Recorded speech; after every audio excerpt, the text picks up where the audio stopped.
আসসালামু আলাইকুম। অনেকদিন যাবৎ ভাবছি কিছু ফুল গাছ লাগাবো এবং পরিচর্যা করব, তো করা হচ্ছে না। তো আজ থেকে করার চিন্তা ভাবনা করছি। এখানে এক সময় শীতকালীন সবজি লাগানো হয়েছিল।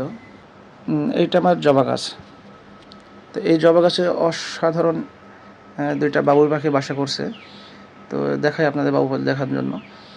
এই বাসাটাকে আমি পলিথিন দিয়ে ঢেকে দিছি, কারণ এর আগে দুইবার বাবুই পাখি বাসা করছিল।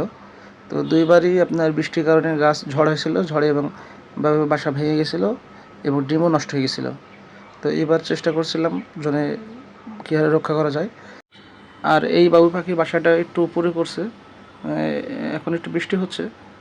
আর ওখানে আমি পলিথিন লাগাতে পারিনি একটু উঁচু কারণে।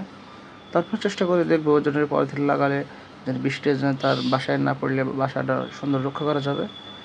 তো চেষ্টা করে দেখবো। আর এখানে আমার একসময় শীতকালীন ফুল গাছ ছিল, অনেক সুন্দর সুন্দর ফুল গাছ লাগানো ছিল। তো সময়ের অভাবে এবং ব্যস্ততা থাকার কারণে গাছ লাগাতে পারছি না। তো এখন থেকে চিন্তাভাবনা করছি কীভাবে সুন্দর সুন্দর গাছ লাগানো যায় এবং আপনাদের ভিডিওর মাধ্যমে দেখানোর চেষ্টা করব। ধন্যবাদ সবাইকে ভিডিওটি দেখার জন্য।